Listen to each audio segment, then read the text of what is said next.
Shalom, bem-vindos a mais um comentário da Parashá, e a Parashá que vamos comentar hoje chama-se Vaerá.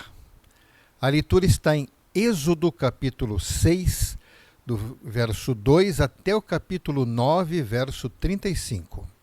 A leitura da Haftará está em Ezequiel capítulo 28, do verso 25 até o capítulo 29, verso 21. E a leitura do Brit Hadashah, no livro da Revelação, Apocalipse, capítulo 16, do verso 1 ao 26. Então esta parashá tem o nome Vaerá, que significa literalmente e apareci. Após um primeiro encontro frustrante com o faraó, o Eterno disse a Moisés que tinha aparecido para Abraão, Isaque e Jacó, mas não revelou a eles o seu nome, Yud-He-Vav-He. Bem, reiterou também o seu pacto de dar a terra de Canaã aos descendentes de Abraão. Ele garantiu que ouviu o gemido do povo que agora estava apertado por dura servidão. Assim Moisés recebeu a ordem de dizer ao povo que o Eterno iria libertá-los da opressão dos egípcios, que era devido às ordens do faraó, e ainda realizaria juízos sobre os opressores. O recado foi recebido com certa desconfiança pelo povo, porque eles estavam desanimados e cansados de tanta crueldade. O Eterno manda Moisés ir novamente à presença do rei para reivindicar a saída do povo da sua terra. Ainda que Moisés achasse difícil que o faraó aceitasse esta ordem, visto que até o seu povo tinha dificuldades de crer. Moisés se considerava um orador medíocre, por isso ele não acreditava que o rei daria ouvidos às suas palavras. Mas a resposta sobre isto foi que Moisés seria posto no lugar de Deus diante de Faraó e que Arão, seu irmão, seria como se fosse o seu profeta, indicando assim que o que pesava era a sua autoridade e não a sua forma de falar.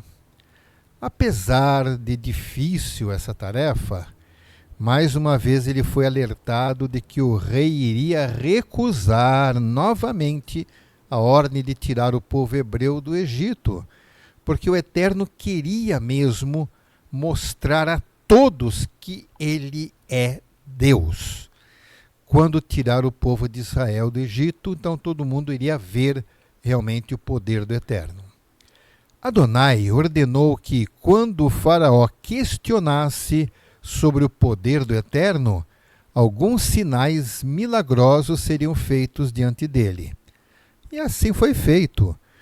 Mas como os magos do Egito conseguiram repetir os feitos diante do rei, este desprezou o que Moisés tinha apresentado e que Arão executou, e teve o coração endurecido, e conforme fora dito antes, que iria acontecer.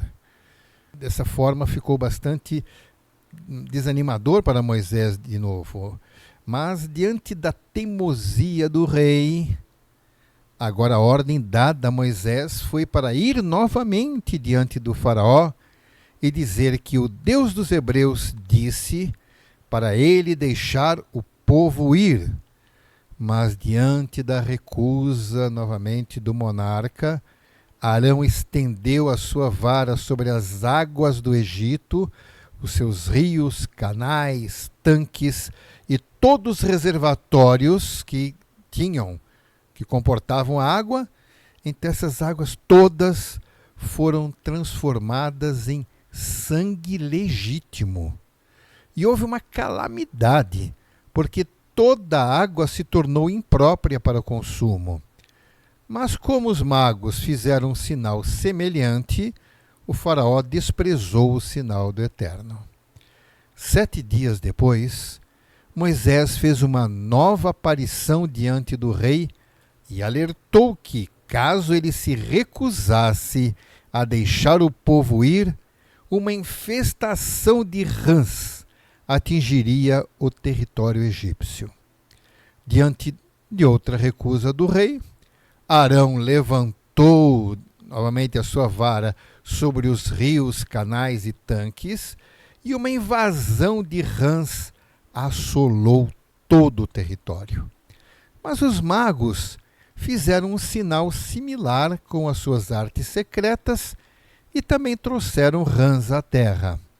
Mas mesmo assim, o faraó pediu para Moisés interceder a Adonai para remover as rãs e então ele deixaria o povo ir. Moisés orou e o Eterno fez com que as rãs morressem. E quando o rei sentiu alívio pelo livramento, voltou atrás e não deixou o povo sair. E assim se seguiram pragas que os magos já não conseguiam mais reproduzir, como a de piolhos, enxames de moscas, pestilência nos animais, feridas infectadas e tempestade de granizo. Então, na leitura desta semana. Na Haftará, diz o Eterno através do profeta que sempre que Israel estiver disperso entre as nações, o povo será levado de volta à sua terra. A respeito do faraó e do Egito, todas as linhagens foram ímpias desde o tempo de Moisés. Portanto, o Eterno iria encerrar essa dinastia. Contanto, o Eterno prometeu que haveria de restaurar a nação egípcia de forma que ela estivesse mais humilde e seria também influenciada por Israel. Já na leitura do Brit Hadashah, nós vemos que a ira do Eterno será derramada sobre todas as nações ímpias.